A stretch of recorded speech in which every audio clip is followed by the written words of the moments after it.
En Seres Magnéticos queremos inspirarte a experimentar, a observar, reprogramar, expandirte y conectar. En este podcast te compartimos información, prácticas, perspectivas y las experiencias de nuestros invitados. Yo soy Val y esto es Seres Magnéticos Podcast.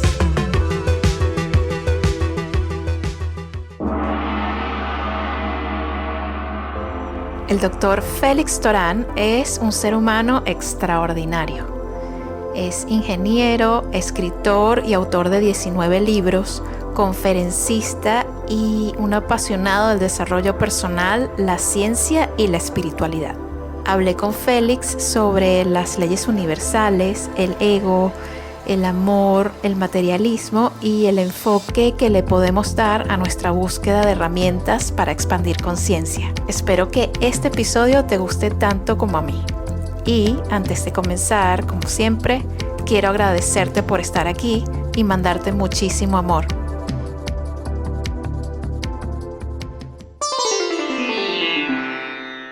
Es un gusto enorme y un placer darle la bienvenida a Félix Torán a Seres Magnéticos Podcast. ¿Cómo te sientes hoy, Félix? Hola, ¿qué tal? Pues un placer. Mil gracias por invitarme y es un verdadero placer compartir con vosotros y poder charlar contigo. Ay, muchísimas gracias por estar aquí. De verdad que es un honor y un privilegio tenerte. Y vamos a conversar de las leyes universales. Y para hablar de las leyes universales, debemos partir del principio de que todo lo que existe es energía. Y estas leyes están activas y funcionan todo el tiempo, así nosotros las conozcamos o no. Entonces, Félix, te pregunto, ¿cuáles son las leyes universales y brevemente cómo funciona cada una? Las leyes universales hay que decir que nadie realmente las ha enumerado, o sea, nadie las ha hecho una colección de leyes que son universales, que es la lista universal, que es la única que es válida, etcétera, etcétera. Los sabios del pasado, pues igual que nosotros ahora pasamos muchísimo tiempo delante de las pantallas, delante de los libros, delante del razonamiento, analizando datos, con la mente metida en el tiempo lineal, gestionando nuestro día a día, nuestras reuniones, etcétera, pues eso no pasaba tanto, ¿no? En el pasado, y los sabios de la antigüedad pues se pasaban más tiempo pues mirando las estrellas, mirando al universo, mirando a la naturaleza y obteniendo mucho conocimiento, y además no solo de mirar hacia afuera, sino de algo que aquí no hacemos demasiado como lo hacían los antiguos, ¿no? En los momentos actuales, es mirar hacia adentro, ¿no? Como es dentro es fuera, como es fuera es dentro. Y así es como se fueron recibiendo conocimientos primordiales que se pierden en la noche de los tiempos, que fueron pasando pues de maestro a alumno, primero entre iniciados, vamos a decir así, ¿no? Para que ese conocimiento lo utilizara quien estaba preparado para utilizarlo. Pero bueno, hoy en día las leyes universales, incluso las que antes eran más ocultas, vamos a decir así, y conocían solo algunos sabios, ahora las conocemos perfectamente. Decirme cuáles, pues te diría que es que según donde mires vas a encontrar nombres, listas de unas extensiones y de otras, y no hay ninguna que sea la referencia universal. O sea, no se trata de ir buscando y seleccionando algunas leyes universales, sino que hay que conocer todas las posibles y lo más importante, no hacerlo intelectualmente, sino sobre todo en la práctica. No sé, te diría, yo si me dices de tomar un texto que puede ser un texto práctico, bien explicado, escrito por sabios que sabían lo que escribían y que tomaron una sabiduría muy antigua y las pusieron en forma de leyes universales, yo me quedaría con cómo está escrito el Kybalión, como punto de partida. Después puedes ver otras cosas. En el Kybalión vas a encontrar una serie de leyes universales, son 7 en total, pero después hay otras de las que hablamos hoy en día que a lo mejor no las ves ahí en ese libro explicadas explícitamente, sin embargo están implícitas. Y si te pones a desgranar, ves que efectivamente quedan cubiertas. Por ejemplo, ahí no se habla de la ley del karma, que se habla en algunas tradiciones orientales, e incluso occidentales, no nos olvidemos. Y sin embargo, sí que está implícita. La ley de la atracción, de la que tanto hablamos hoy día, pues tampoco está escrita como tal en ese libro, pero sin embargo está perfectamente implícita. Claro, es un libro que desgrana un conocimiento que, fíjate, es complejísimo, realmente complejísimo, y que se remonta pues a una tabla que se llama la tabla de Esmeralda. Tenemos que irnos al siglo II a.C. para su descubrimiento, pero se atribuye a Hermes Trismegisto. que no se sabe muy bien lo que es, pero vamos, se entiende que es una helenización de una deidad egipcia, ¿no? Que era el dios Tot, ¿eh? Para que veas de lo que hablamos, ¿eh? Hablamos de conocimientos muy antiguos, escrito en una simple tabla, ¿eh? Pero del cual, bueno, luego puedes sacar un conocimiento ahí inmenso, y ha habido sabios más modernos, muchísimos siglos después, pues que como los 3 iniciados que hicieron el Kybalión, por ejemplo, que nos pusieron eso en forma de leyes universales, muy bien explicadas, de manera que se entienden, y aún así son complejas.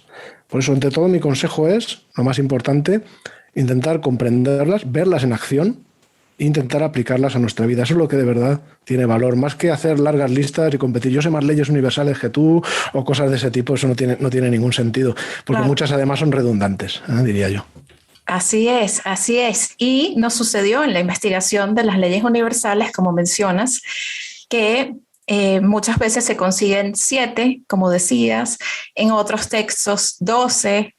Hay personas, autores que las llevan a 36 y así se pueden ir multiplicando, pero sí se ve que, bueno, hay unas que son muy claras, muy básicas, muy importantes, como la ley de la vibración, la ley de la atracción, que es la más popular. Y en tu opinión, ¿cuáles serían las más relevantes para conocer y compartir con nuestra comunidad? Quiero aclarar sobre todo una cosa muy importante, es que los sabios del pasado, en todas las tradiciones, las más distantes que se te puedan ocurrir, sabían perfectamente que la fuente, la divinidad, la fuente, como le quieras llamar, es algo que no es accesible con palabras. Eso lo puedes ver, por ejemplo, en el Tao Te Ching, lo puedes ver en las enseñanzas de la Cábala, en el Bhagavad Gita, te vayas al texto que te vayas. No se puede hablar de la fuente porque ya no la estás describiendo, ya estás rompiendo lo que es inaccesible a nuestro intelecto, a nuestras palabras, a nuestros conceptos. Entonces, no perdían el tiempo intentando describir a la fuente. Pero, sin embargo, sabían que hay algo que sí que se puede describir y que sí que se puede estudiar. No la fuente, pero sí cómo se manifiesta, ¿no? en la creación, a través de sus leyes universales. Y es por eso que estudiaban esas leyes universales, que se cumplen siempre, en todo lugar, bajo cualquier circunstancia, en el plano material de una manera más mecánica, ¿no? Y determinista, en los planos espirituales de una forma no tan determinista, pero leyes universales son, ¿no? Entonces, si nos remontamos, por ejemplo, a ese Kybalión que te decía, que tiene unas leyes que todo lo que me puedas decir va a conectar al final con esas leyes universales, se reducen a 7. Y esas 7 leyes tan antiguas, pues la primera es la del mentalismo. Todo es mente en el universo. Nosotros pensamos que tenemos nuestra mente o nuestra, por ejemplo, consciencia o subconsciencia individual, pero consciencia solo hay una, que se manifiesta en el universo a través de la multiplicidad. Así que una de las claves que debemos tener claras es que cuando nosotros logramos algo, el ego nos hace creer que lo has logrado tú, como entidad separada del resto, pero en realidad hay que hacer un ejercicio de humildad. Solo hay una mente que piensa en el universo a través de la multiplicidad. Solo hay un yo que hace las cosas en el universo. Nosotros dejamos que ese yo actúe a través de nosotros cuando hacemos las grandes cosas. Cuando queremos hacer las grandes cosas separándonos de ese yo, es cuando no las hacemos, y es cuando la historia acaba mal. Y luego tenemos también, por ejemplo, la ley de correspondencia importantísima, ¿no? Como es arriba, es abajo. Luego, si quieres, te puedo dar más explicaciones sobre ella. El típico como es arriba es abajo, como es dentro es fuera. Todo tiene su correspondencia, ¿no? Entre lo material, lo espiritual, entre planos. También tenemos la ley de causa y efecto, que también me gustaría, pues luego, si quieres, expandir un poquito más, porque da mucho de sí. Y es algo que puedes ver en todo el universo, puedes ver en el mundo físico y lo puedes ver en toda ley universal que me puedas decir, ¿verdad? Esa ley está detrás necesariamente, ¿no? La ley de vibración, de ahí se puede sacar muchas cosas, ¿no? Todo es vibración, todo es energía en vibración. Además, todo es transitorio de alguna manera, ¿no? Todo está muriendo y dando nacimiento a algo nuevo en cada instante. Eso en el alfabeto hebreo, por ejemplo, está representado por la letra Nun, que se corresponde con el arcano número 13 del tarot, que es la muerte. Parece muy negativo, pero sin embargo es un arcano muy positivo. Te está dando ese mensaje, ¿no? Es un mensaje de muerte y producción, de transformación. Transformación constante. Gracias, precisamente tiene mucho que ver con esa ley de vibración, ¿verdad? Luego hay otra más amplia escala que sería la del ritmo. La ley del ritmo te viene a decir que en el universo todos son ciclos, ¿no? A veces estás arriba, a veces estás abajo. Miras los planetas, puedes ver cómo se ven ciclos, el día y la noche. Nuestro cuerpo está lleno de ciclos, las pulsaciones del corazón, la respiración, todo lo que me digas, todos son ciclos. Y de ahí se pueden sacar muchas lecciones para el día a día. Simplemente fíjate cómo va la economía, que a veces está arriba, a veces está abajo. Fíjate cómo va todo en el mundo a cualquier nivel y en nuestra vida igual. A veces estamos arriba y a veces estamos abajo. Cuando estamos arriba, disfrútalo, pero ten en cuenta que no estarás siempre ahí arriba. Y cuando estés cayendo, pues usa esa bajada como un tobogán, ¿no? Para tomar fuerza y luego subir más alto, ¿no? Es un poco la idea. Ahora estamos en una época de crisis, ¿no? Ahora estamos en otra de esas bajadas. Bueno, pues si se está bajando es porque después habrá una subida, ¿no? Hay que verlo así, hay que verlo así. Y claro, el que no sabe navegar por esas olas, pues acaba en el victimismo, en el fatalismo y bueno, pues no lleva su vida realmente por el sitio correcto. A todo el mundo le gustaría llevar su vida en una pendiente constante, ¿no? Hacia arriba, o dando grandes escalones, ¿no? Hacia arriba. Pero no es así, hay que navegar por esas olas y hay que aprender a surfear esas olas del ritmo, ¿no? De alguna forma. Y luego, bueno, no nos olvidemos de la polaridad, ¿eh? En el universo todo tiene polaridad.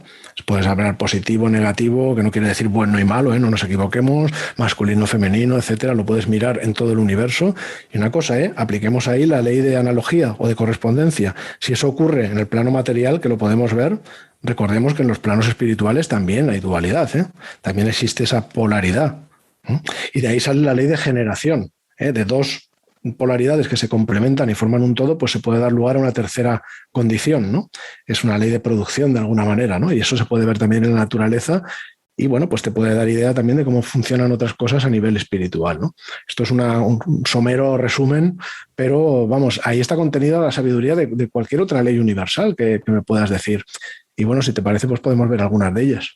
Claro que sí, claro que sí. Me parece súper interesante que profundicemos en algunas, porque ciertamente al tener tanta influencia en nuestra vida, al estar todos completamente conectados a la fuente, pues creo que el conocimiento sobre cómo funciona la energía nos va a hacer navegar de alguna manera, ¿no?, más fluida nuestras propias experiencias y también nos puede ayudar a incrementar la capacidad que tenemos para crear lo que deseamos realmente, ¿no? Este conocimiento es valioso. Bueno, pues yo pienso que de esas leyes que te he citado, quizás la ley de causa y efecto pues tendría mucho interés, ¿verdad? Porque es una ley que podemos palpar todos en nuestra vida, ¿verdad? Es tangible, es visible en el plano material y básicamente lo que te dice es que toda causa da lugar a un efecto, todo efecto procede de una causa. Por tanto, bueno, se pueden sacar montones de conclusiones, ¿no? Pero claro, no podemos estar aquí horas y horas, te podría dar discursos de semana sobre este tema, ¿no? Podríamos llegar a hacer un segundo episodio también, luego. Podríamos ir a la gestión del tiempo y a mil cosas, ¿eh? Es que se puede aplicar en todos los ámbitos.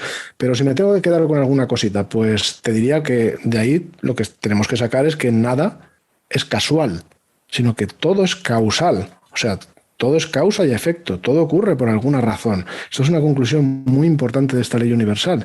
Esta ley la ciencia la conoce muy bien, ¿eh? Sin ella, los hallazgos de la ciencia, incluso su propio método, no podría funcionar. O sea, en la ciencia todo es causa y efecto. Es que es un principio básico.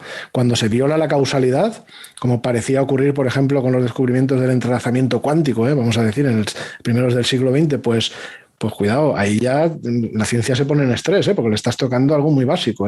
Luego, bueno, se llega a las conclusiones que se llega, se avanza como se avanza, pero está claro que la causalidad es fundamental y hasta la ciencia lo conoce muy, muy bien en el plano material. Y se pueden derivar muy buenos consejos. Me gustaría pues dar algunos sobre cómo aplicar y ver esta ley universal en nuestras vidas. Algunas cosas prácticas, ¿no? Y sobre todo pido a quienes nos escuchen pues que pongan en marcha sobre todo la observación, intentar ver esta ley universal en acción, en su propia vida, a su propia manera, y utilizarla y contribuir de alguna manera a usarla para beneficio. Pero cuando digo beneficio, no lo digo pensando desde el ego. Aquí tenemos que pensar como humanidad. Eso es muy importante. Ahora mismo somos una humanidad rota completamente. O sea, basada en la falsa idea de la separación, que es justo lo que hay que romper, ¿no? Eso es a lo que nos lleva el ego, la identificación con la personalidad. Y cuando yo digo el buen uso de las leyes universales, me refiero a ese uso con una mente iluminada, sabiendo el propósito por el que lo hacemos y con un corazón lleno de amor, que quiere unir y no separar. Eso es súper importante. Entonces, primer consejo que daría, quitar la palabra casualidad de nuestro vocabulario. O sea, recordad que nada es casual. Todo ocurre por alguna causa. Lo que pasa es que cuando no sabemos cuál es la causa de aquello que nos ocurre, pues entonces usamos una palabra comodín, vamos a decir, ¿no?, que nos saca del apuro, y esa es la palabra casualidad, ¿no? O sea, que una casualidad es algo que no tiene realmente ningún significado. O sea, nadie sabe definir con precisión lo que es una casualidad. Es como un saco donde metes todo lo que no sabes explicar. Ahora, que no sepamos explicar algo no quiere decir que no suceda por alguna causa. Claro que la hay. Lo único es que no sabemos cuál es, ¿no? Y bueno, tengo que decir una cosa también muy importante. Las leyes universales, y esto se olvida mucha gente, son todas constructivas y positivas por definición. Las leyes universales, espirituales y también su contrapartida física, ¿eh? No están ahí para hacer daño a nadie, ¿eh? Pero son constructivas y positivas y además no violan unas a otras, no contradicen unas a otras, ¿no? Entonces, claro, si nos damos cuenta, ¿no?, de que todo ocurre por alguna razón y que las leyes universales son constructivas, pues entonces podemos concluir que incluso detrás de lo aparentemente malo, pues siempre hay alguna razón, alguna causa que es constructiva. Y aunque no seamos capaces de verla, está ahí. Puede que no veamos el plan completo, puede que no veamos el marco o el cuadro mayor, pero está ahí. Así es. Y nos cueste verlo o no. Y ese esfuerzo yo creo que merece la pena hacerlo. Eso sería un consejo. Y bueno, también te podría dar un segundo, ¿no? Yo diría, mira en tu vida las cosas que no te gustan y considera los efectos. Entonces busca cuáles son las causas dentro de ti que están generando esos efectos ahí fuera. Finalmente, pues trabaja en cambiar esas causas ahí dentro y entonces generarás unos nuevos efectos ahí fuera que cambiarán a los anteriores. Esa es la idea de cómo ir mejorando nuestra vida. Esa es la alquimia interior de la que hablan todas las tradiciones espirituales, con unas palabras o con otras, pero todas las contemplan, ese trabajo interior, esa alquimia interior. Claro, ahí tenemos la proactividad. La persona proactiva considera las cosas que le pasan son efectos y lo que hace es, o las cosas, por ejemplo, que quiere conseguir, vamos a decir, ¿no? Una persona proactiva quiere lograr algo, lo considera un efecto y se pone a trabajar desde ya en crear las causas que darán lugar a ese efecto. Y al final no es raro que ocurra, ¿verdad? Pero luego está la persona reactiva, que es la que no hace nada, ¿no? Que ve los efectos y se queja. Y claro, no es raro que sigan apareciendo esos efectos, ¿verdad? Que no le gustan. Entonces, bueno, pues eso es otra conclusión. No vale la pena ser proactivo. Y mira, te diría otra también. Si no creas causas nuevas, no van a aparecer efectos nuevos, ¿no? Así que si no haces nada nuevo, todo va a seguir igual que estaba. Así que un consejo, la ley de causa y efecto te recuerda que hay que salir de la zona de comodidad. Sentado en un sillón sin hacer nada, no creo que las cosas vayan a cambiar demasiado en tu vida. Exactamente, así es, así es. Qué increíble todo este conocimiento que compartes, Félix. Y como decías antes, todas las leyes van juntas, ¿no? Y conviven. Allí podríamos hablar, por ejemplo, de la ley de vibración. Si tú estás haciendo algo, estás actuando de una manera, pues la vibración que genera esas acciones, ¿no? Y de dónde vienen esas acciones, si es del ego o del corazón, esa vibración pues va a atraer probablemente más de eso mismo, ¿no? Y eso es algo que hay que tener en cuenta. Entonces, sí, definitivamente muy importante el tema de la acción. Y también En ese caso, habría que aclarar que ahí sería la ley de vibración la que actúa a través de la ley de causa y efecto, que efectivamente tienen que haber una consistencia necesariamente, tiene que haberla. Exacto, y también está la ley del karma, que se puede también incluir dentro de esta fórmula, ¿no? La ley de causa y efecto, bueno, la ley del karma, karma significa acción, o sea que puedes imaginarte que tiene muchísimo que ver, ¿no?, con la ley de causa y efecto. Claro. Pero que en la ley del karma hay un concepto, ¿no?, digamos, de kármico, de deuda de destino, ¿no?, que vas acumulando con tus actos. De alguna manera en ti, sobre todo en lo que los místicos del pasado llamaban el plano astral, ¿verdad?, se libra una batalla de opuestos, ¿eh? Esa batalla que es la que verdaderamente hay que vencer, ¿no?, como auténticos héroes espirituales. Por un lado es un tira y afloja entre los impulsos del alma y los impulsos de la personalidad o del ego con la E minúscula, ¿no?, que tanto hablamos, ¿verdad? Entonces, cuando tú te dejas llevar por esos impulsos del ego, te identificas con la personalidad, pues entonces estás generando karma, que se suele llamar negativo, deuda kármica negativa es lo que contraes, y cuando, bueno, sigues esos impulsos de esa voz que está ahí intentando hablarte y no le quieres escuchar, que es el alma, pues bueno, ahí digamos que consigues compensar, ¿no?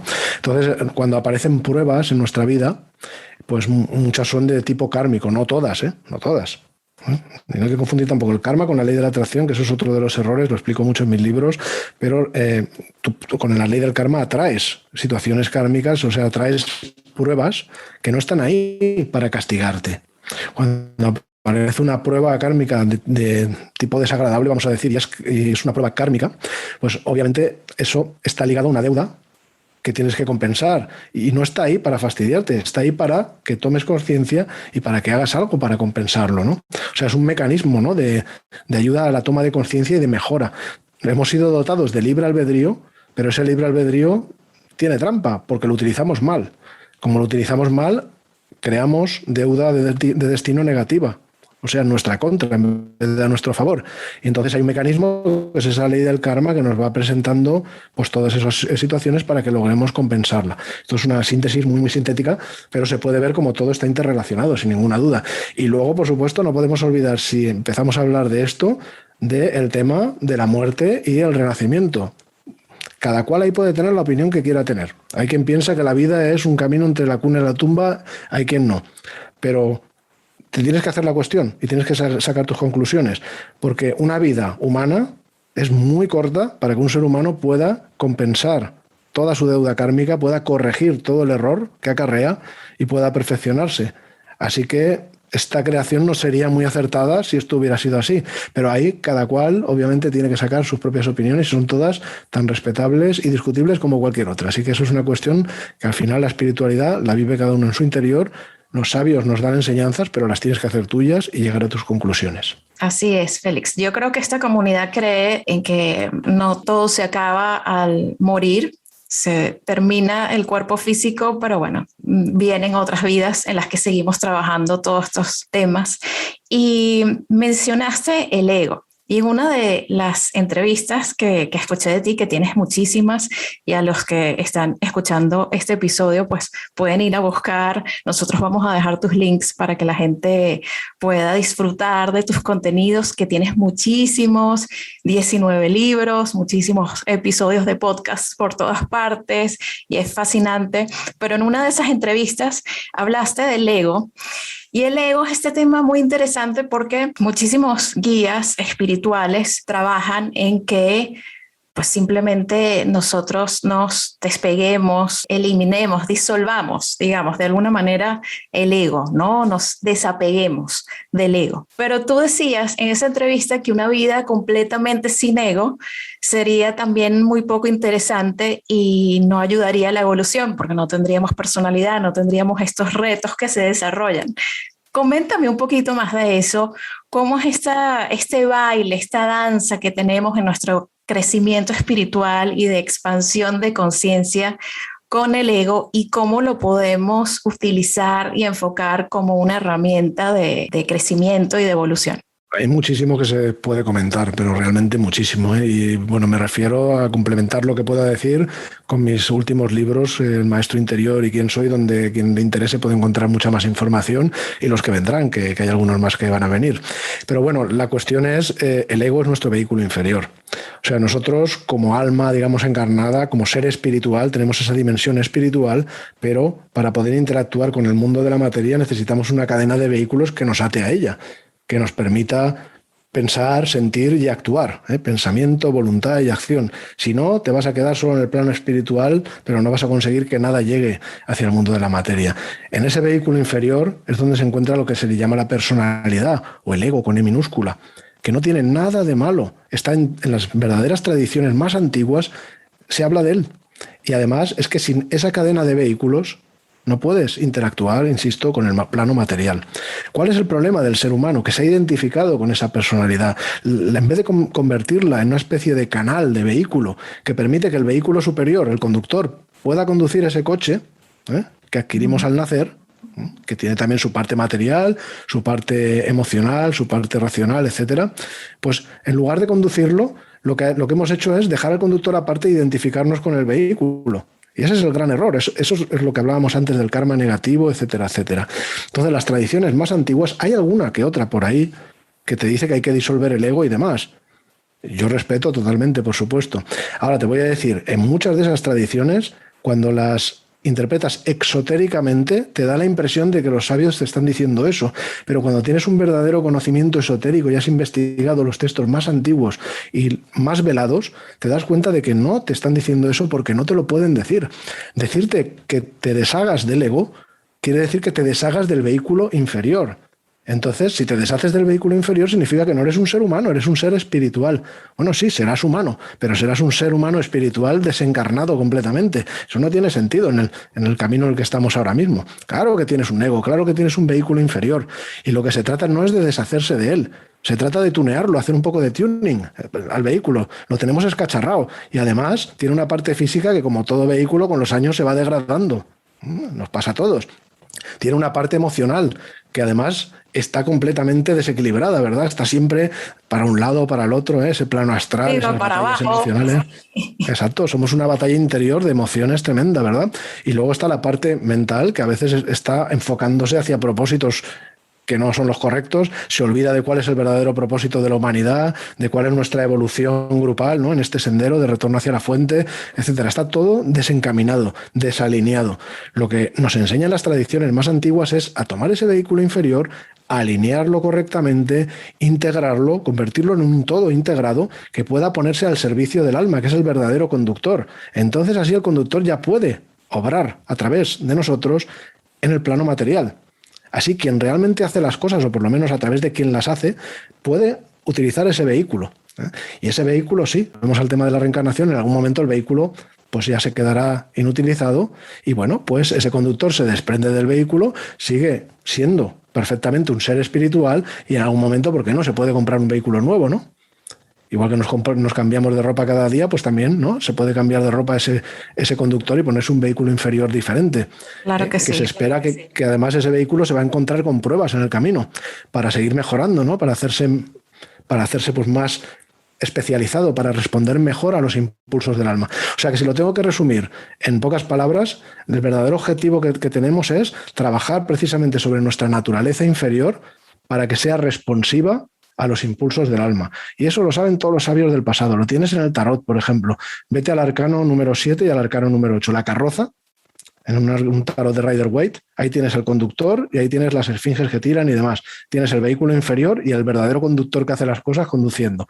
El arcano número 8, la fuerza, tienes a una figura que es el mago del arcano número 1, la figura humana, digamos, nuestra naturaleza superior, y tienes a un león que es nuestra naturaleza inferior. Pero no es un león que se coma a la gente, es un león que está domado, está siendo guiado, además de una manera muy cariñosa por la naturaleza superior. Está siendo conducido y toda esa fuerza, todo ese poder que tanto daño puede causar, está siendo utilizado al servicio del bien, al servicio de lo superior. ¿Te das cuenta? Pues todo esto, vamos, no son novedades. Esto en las filosofías más antiguas se conocía. La Cábala, por ejemplo, llevo ya más de 20 años estudiándola y me considero ciertamente un principiante eterno y me lo seguiré considerando. No hay día que no aprenda cosas nuevas. Pero te puedo decir que todo lo que te he contado en esta charla, todo lo que llevamos, se puede llevar perfectamente a la Cábala, al árbol de la vida, a los 32 senderos, a muchas cosas más. Así es, qué fascinante este tema, todos estos temas, me encantan. Y retomando un poco, Félix, el tema de las leyes universales. Coméntame alguna experiencia directa, personal, que hayas tenido en donde definitivamente hayas comprobado, ok, acá estaba esta ley en acción, lo entiendo perfectamente, y que te haya dejado algún recuerdo memorable. Bueno, sí, me recuerdos memorables, la verdad es que tengo muchos, ¿eh? Lo que sí que te voy a decir es que yo ni en el crecimiento personal, ni en mi carrera, tanto en la ciencia como en la espiritualidad, no he tenido momentos de crisis en los que he pasado de la nada al todo o que de repente he tenido una experiencia, no sé, terrible, que he visto la luz y de repente pues he cambiado. No, yo he ido trabajando pasito a pasito, estudiando con mi... Bueno, pues como investigador que soy, pues soy un buscador y tengo esa pasión por investigar tanto ahí fuera a través de la ciencia como dentro de nosotros a través de las leyes espirituales. Y es por eso que siempre me ha interesado mucho pues, conocerlas, y para conocerlas tienes que recurrir a lo más antiguo. No he ido buscando artículos y demás, porque los artículos hablan de lo que otros artículos hablan, de lo que esos artículos hablan, y al final llegas a los textos más antiguos que son muy difíciles, muy velados, pero esos son los que a mí me interesan como investigador. Yo prefiero irme a las fuentes para tener la buena información. Claro. Así que no es que me haya chocado con algún suceso y me haya hecho ver una ley espiritual, sino que las he ido investigando, las he ido aprendiendo y las he ido viendo con toda naturalidad en la vida, porque es que si observas el mundo natural, el mundo de la naturaleza, vas a ver esas leyes universales. Esto me lleva a la correspondencia, porque, como decíamos antes, como es arriba es abajo, como es abajo es arriba. Si tú conoces una ley que funciona en el plano material, tiene que tener una contrapartida espiritual. Yo esto lo he tenido siempre muy claro. Y, por ejemplo, la ley del karma, la ley de causa y efecto, como se vive en el plano material, pues no me costó mucho atarlo, ¿verdad? que sale natural, intuitivo, ¿no? Y, por ejemplo, la ley de la atracción, ¿no? Que tanto se hablaba y tanto se habla todavía, ¿verdad? Que es algo bien conocido desde la noche de los tiempos, ¿no? Hay referencias en textos muy antiguos, incluso del hinduismo. Realmente esa ley universal, bien entendida, no es ninguna novedad, es algo que han conocido todos los sabios del pasado. Pues yo con esa ley universal he tenido siempre muchas experiencias, y cuando empecé a aprender un poquito su funcionamiento, o por lo menos como yo veía la estructura y la forma de ponerla en marcha, me di cuenta de que ya llevaba desde niño, ¿verdad?, utilizándola. Un ejemplo, me acuerdo yo pues, cuando era un estudiante en la universidad, todavía no tenía definida cuál sería mi profesión y demás, ¿no? Bueno, iba a ser ingeniero y había estudiado ciencias físicas, estaba estudiando ingeniería, sabía que iba a ser un ingeniero electrónico, pero no sabía exactamente qué haría exactamente. Pero sin embargo, de alguna manera jugaba mientras estudiaba. Me acuerdo que tenía mi propio despachito, me hice, con mi pizarra, tenía mi ordenador, que me encantaba desarrollar software y demás. Tenía una configuración y mis apuntes y tal, yo los desarrollaba después en mi pizarra. No sé, sabía que yo quería hacer algo así.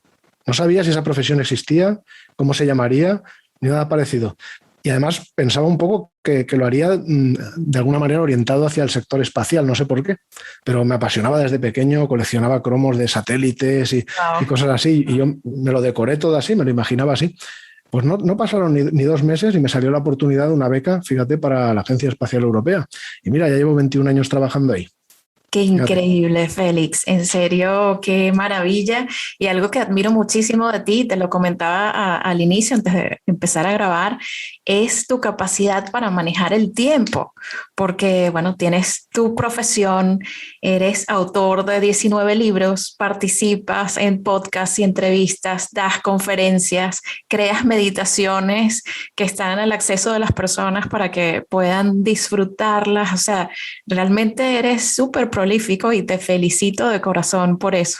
Gracias. Bueno, me lo llevan diciendo mucho tiempo, ¿verdad? Me lo decían siempre, no había conferencia que diera hace ya bastantes años que no me dijeran, pero ¿cómo puede hacer? Tiene que contarnos el secreto. Digo, secretos no hay.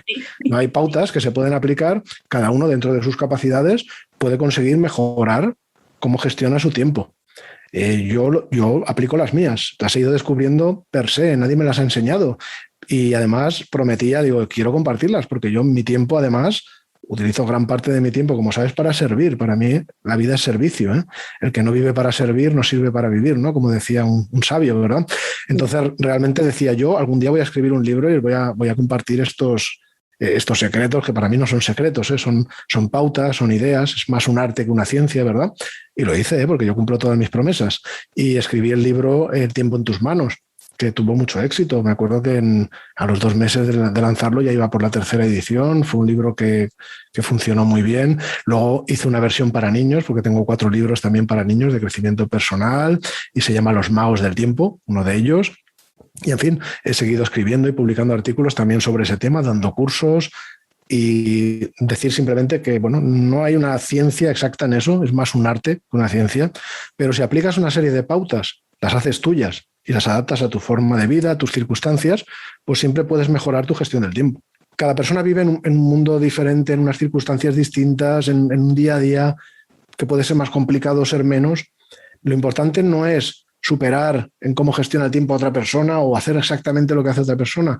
Lo importante es superarte a ti mismo cada día, ¿no? Y cada cual, si toma esas herramientas y las hace suyas, lo va a conseguir. Así es, completamente de acuerdo contigo, Félix. Y otra cosa que te escuché decir que me fascinó fue que a veces hay que creer para ver. Este tema de creer para ver y para crear también. Coméntame un poquito de eso. Bueno, claro, somos muy materialistas, ¿verdad? Digamos, la sociedad, o bueno, la humanidad en general se ha desviado hacia el materialismo más extremo, ¿no? La ciencia tanto nos ayuda, tanto nos da, y mira que yo amo la ciencia, porque yo soy un hombre de ciencia, pero sin embargo, lo que no jamás he apoyado es ese cientificismo o ese materialismo extremo en el que solo creemos lo que la ciencia nos dice que tenemos que creer, solo creemos lo que se puede ver, observar y comprobar, y a veces creemos algo porque alguien nos dice que está científicamente comprobado, pero ni siquiera lo está, y a lo mejor ni siquiera has visto el paper o has visto el procedimiento, la metodología seguida, los resultados, las hipótesis. Una persona de ciencia como yo, eso no, yo lo siento, pero yo no lo acepto, ¿no? Y me dices que algo está científicamente demostrado, te digo, vale, dame la referencia, dime el paper y yo te diré mi opinión después, ¿verdad? Claro. Pero en fin, eso está muy bien, es útil. La ciencia es muy útil para entender el mundo material, es lo mejor que tenemos para el mundo material, pero ha conseguido que muchísima gente, y no es culpa de la ciencia, sino culpa de la gente, ¿verdad?, que nos hemos vuelto materialistas extremos y solo creemos lo que vemos o lo que es científicamente demostrable. Entonces, vale, sí, hay que ver para creer, eso es muy importante porque vivimos en el mundo material, con los pies en el suelo, pero no nos olvidemos de tener también la cabeza en el cielo y esa parte la tenemos un poco olvidada. Entonces falta un poco la parte de creer para ver, pero no me confundamos esto con creer ciegamente. Porque yo no estoy refiriéndome a creer ciegamente. Lo que alguien dice lo tienes que creer sin verlo, no. Creer para ver es que tienes que dar la oportunidad de que las cosas que a lo mejor no estás viendo pueden ser reales. Después, una persona, un verdadero buscador en lo espiritual, no cree solamente lo que una tercera persona le dice, sin comprobarlo y sin demostrarlo. No, no. Simplemente tiene un espíritu abierto de decir, bueno, tú me dices esta verdad universal como las leyes que hemos dicho antes, ¿no? Vale, no te voy a decir que me lo creo, pero ¿por qué no? Voy a abrir la puerta. Después lo voy a someter a mi meditación interior, a mi intuición, a mi meditación, a la luz que pueda venir de planos superiores, a mi razonamiento y mi reflexión. Voy a llegar a mis propias conclusiones y entonces determinaré si lo acepto como válido o no, o si lo acepto en una versión modificada, vamos a decir. Es decir, los estudiosos de lo espiritual y los verdaderos sabios, iniciados y personas que han avanzado en ese sendero no han sido gente que haya creído ciegamente. Han visto para creer, pero también han creído en el sentido de abrir la puerta, en la posibilidad de que hay cosas que no se ven, que son invisibles, pero que están ahí y que a lo mejor si las sometes a tu meditación interior, pues llegas a flechazos de iluminación que te cambian la vida, que destruyen estructuras antiguas y generan nuevas. En el tarot, vete al arcano 16, relacionado con la letra Pei del alfabeto hebreo, que tiene que ver con el planeta Marte, precisamente. Bueno, ahí tienes una torre, es el título de ese arcano, de una estructura sólida a la que le cae un rayo. Ese rayo viene del nivel de Keter, de la corona, que de hecho se dibuja una corona de la Cábala, y básicamente lo que te está transmitiendo es eso. Viejas estructuras se derrumban por un rayo iluminador, vamos a decir. Bueno, pues esto pasa cuando sigues esa forma de trabajar. Ver para creer, o si lo prefieres llamar confiar, para luego ver. Y no hay que olvidar, sobre todo, que detrás de toda realidad visible hay una raíz invisible. Detrás de todos los frutos visibles está la parte invisible que da lugar a esa realidad visible. Esto es muy importante. Como es arriba, es abajo. Como es abajo, es arriba. Decías antes, todos somos uno. Sí, tú miras en el mundo material y te parece todo lo contrario, te parece que todo está separado. Pero si miras más allá de la materia, la raíz es común. Por eso se habla del árbol de la vida, por ejemplo, no solo en la Cábala, también en el Bhagavad Gita y en muchos textos. Uh-huh. ¿Te das cuenta? Es como si tú miras en una maceta donde tienes plantas, las ves separadas, pero luego debajo tierra están uniditas, ¿no? La raíz es común, van a un mismo punto. Pues lo mismo pasa con toda la realidad espiritual, es una emanación de una misma cosa expresada a través de la multiplicidad y al final llega al nivel más denso que son los frutos, la parte visible. Y nosotros nos quedamos solo con ese pequeño, a lo mejor 1% de la realidad que es la parte visible y lo creemos además separado. Ese es el materialismo del que te hablaba. Pero si miras un poquito más allá te darás cuenta que detrás de esa aparente separación hay una raíz invisible que da lugar a todo eso y esa raíz invisible es común. Eso es lo que hay que buscar en la espiritualidad. Completamente de acuerdo contigo, Félix. Y ya para ir cerrando, para las personas que han escuchado todo este episodio y que desean empezar a indagar sobre las leyes universales y estudiar un poco más sin abrumarse por lo que comentábamos al inicio, de que hay mucha información, de que hay que hacer research, de que es una información antigua, un conocimiento antiguo, ¿no? ¿Qué consejos les puedes dar a estas personas con esa curiosidad por saber más de las leyes universales y cómo aplicarlas en su vida? Bueno, pues que sobre todo que intenten verlas en marcha y que no se pongan como objetivo el conocer más leyes o determinado número, determinadas expectativas, sino sencillamente entender que en el universo operan leyes universales y que si las conoces, las vas a poder utilizar mejor a tu favor. Quiero decir, las leyes de la electricidad operan, pero pueden servir para darte un calambrazo o para encender un televisor, según se utilicen. Las leyes de la gravitación no son buenas ni son malas, operan. Te pueden servir perfectamente para que un ascensor funcione o para que un avión vuele, porque un avión no puedes hacerlo volar si no tienes en cuenta las leyes de Newton, ¿verdad? Pero también te puede servir para pegarte un porrazo y hacerte un chichón. O sea que todo depende de cómo lo utilices, ¿verdad? Entonces se trata de, oye, tienes el conocimiento de esas leyes, eso te da el poder de utilizarlas a tu favor y al favor de la humanidad. No hablemos de manera egoísta, sino me refiero a utilizarlas, las leyes sobre todo espirituales, a favor del progreso de la humanidad y el progreso de la conciencia en ese retorno a la fuente. Y de eso se trata, de mantener ese ideal. Yo he escrito varios libros para ayudar en ese sentido y recomiendo la lectura de Quién soy y El maestro interior, mis dos últimas publicaciones, porque ahí explico con palabras muy sencillas y tangibles pues muchos de estos temas. Y yo creo que es un buen punto para comenzar. Luego están, claro, lo que decía, los textos más antiguos. De los antiguos, desde luego, el Kybalión creo que es uno de los que están bien explicados, porque hay que reconocer que los textos de carácter espiritual son complicados. El que hay gente que, por ejemplo, ahora se cree que estudiar cábala es una cosa de leerse un libro y ya eres un cabalista y demás, pero cuando empiezas a ver la realidad, cuando te agarras el Sefer Yetzirah o te agarras el Zohar y empiezas a estudiarlo, o el Bahir, o te vas sencillamente a los comentarios sobre el Zohar, por ejemplo, que han hecho cabalistas como Yehuda Slag y demás, y empiezas a ver los miles de páginas que hay escritos solo para poner claro esos conceptos, entonces dices, pues no era tan fácil, ¿no? Entonces, bueno, hay que ir poco a poco, ¿no? Cada uno quiere llegar a un nivel de conocimiento u otro. No todo el mundo quiere llegar a destripar las cosas hasta ese nivel, pero lo de verdad importante, más que acumular conocimiento intelectual, es realizar esas leyes universales. Y te he mencionado varias veces el tarot en esta charla. Yo cuando hablo del tarot no estoy hablando como oráculo, que es un uso muy respetable, pero que sepas que el tarot también es todo un sistema de desenvolvimiento espiritual creado por los sabios del pasado, que es todo un libro que te explica todo el sendero, te explica toda esa gran obra, además de la que hablaban los alquimistas perfectamente, y te explica la ley de la atracción, te explica todas las leyes universales, está todo ahí en un lenguaje espiritual, un lenguaje que fue creado para poder explicar esas cosas que las palabras no llegan y que está grabado sin ninguna duda en el subconsciente colectivo de toda la humanidad. Por eso yo también organizo meditaciones muchas veces en las que trabajamos con los arcanos del tarot, por ejemplo. Fascinante, Félix. La verdad es que todo lo que nos has comentado es súper interesante y muy útil.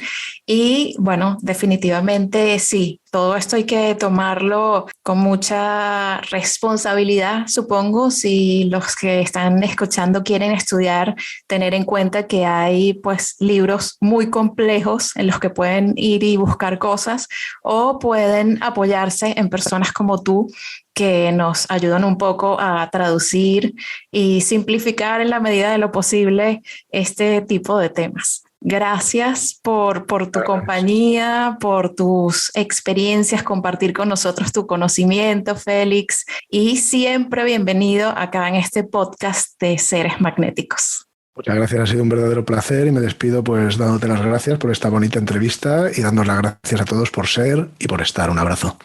Un gran abrazo, Félix. Gracias. Acompáñanos en Instagram, somos Seres Magnéticos. Y disfruta nuestros talleres y charlas en seresmagnéticos.com.